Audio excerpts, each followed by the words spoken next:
طبیعت میکند ما را تبابت. ولی این اساسی واقعی دارد، چون که مشاهده میکنیم وقتی یگان گل و گیاه، یگان شاخ درخت یا یگان علف دیگر چیزهایی را که از خاک یعنی از طبیعت جدا میکنیم ساعت داشت نمیدهد. یعنی همه چیز به خاک پیوند است و غذا رو از خاک میگیرد. آدم هم از خاک سرشته شده است و خداوند این حکمت رو برای ما هنوز نکشاده. و هر حال ما هم پیوند به طبیعت یعنی به خاکیم. همه روزه باید حتما ما به طبیعت پیوند شویم، از آن بهره برداریم تا اینکه سلامتی خود را نگاه داشته توانیم. آدم اقلا در یک روز 1 ساعت باید در آغوش طبیعت باشد. همین بود که بزرگان ملت ما از قدیم تا قدیم گرچند در شهرهای بزرگ زندگی میکردند ولی در نزدیکی نهرها، در بحرها، در کوه و پشته ها باغچه داشتند. در یک هفته 1 روز، 2 روز، 3 روز خود را در آنجا میگذراندند.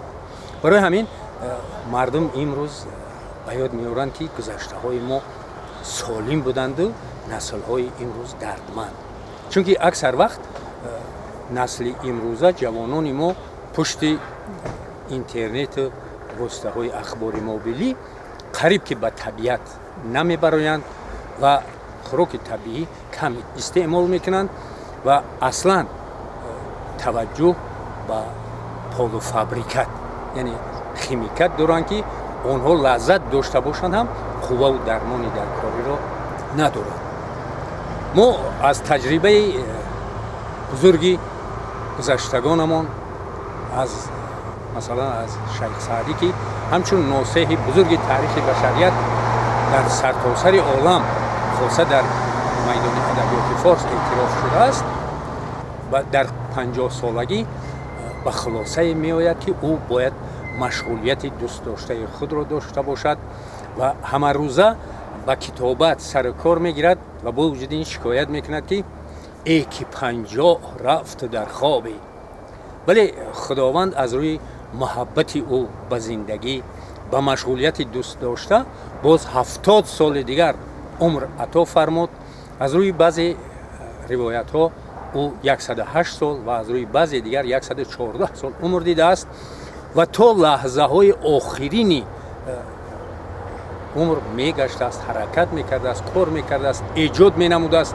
یعنی مشغولیت دوست داشته است که او را در حالت سالمی، نیرومندی و حتی جوانمردی نگه می داشته است و حتی دعایی هست که عمر سعدیانه با آدمان تمنا میکنند.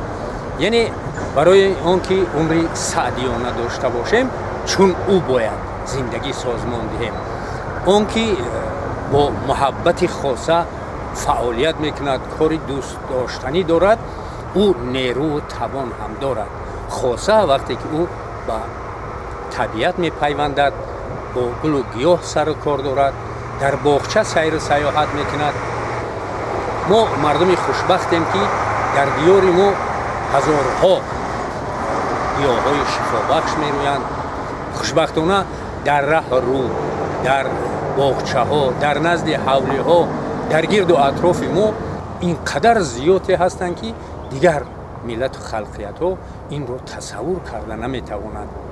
یکی از اساسگزاران طبی تاریخ بشریت تاجیک تبار حکیم زکریای رازی میفرماید که خوراک شما طبابت شماست و طبابت شما در خوراک شماست و این به واسطه تاکید و نوش و نعمت طبیعی دارد که به انسان روح و روان میبخشند. خوشبختانه تا زمان ما اثرهای زیاد این نابغه تاریخ بشریت آمده رسیده که از روی آنها امروز در فرنگ استفاده برده کلینیک های مخصوص عمل میکنند.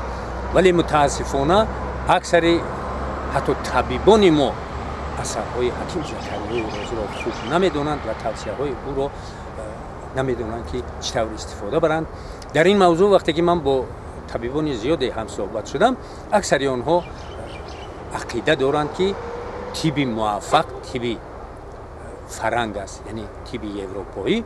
ولی طب اروپایی اصلا از خیمیکت عبارت است که شاید او تأثیری یک لحظه ای ندارد، ولی انسان رو محض تبابت بردوام به طبیعت پیوند از همه درد و علت ها رها می بخشد و نور و ضیاء القا می کند.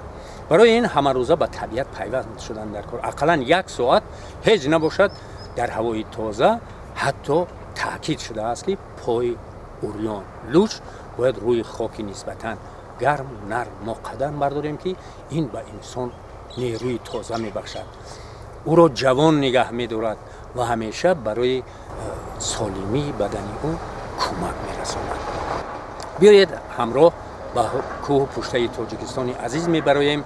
هر یک گل و گیاه، هر یک رستنی، هر یک درخت، میوه، سبزوات رو وابسته به نیروی به طبیعت انسان موافق شرح و توضیح می دهیم. آنها رو استفاده می بریم و به عالمیان نیز پیشنهاد می سازیم.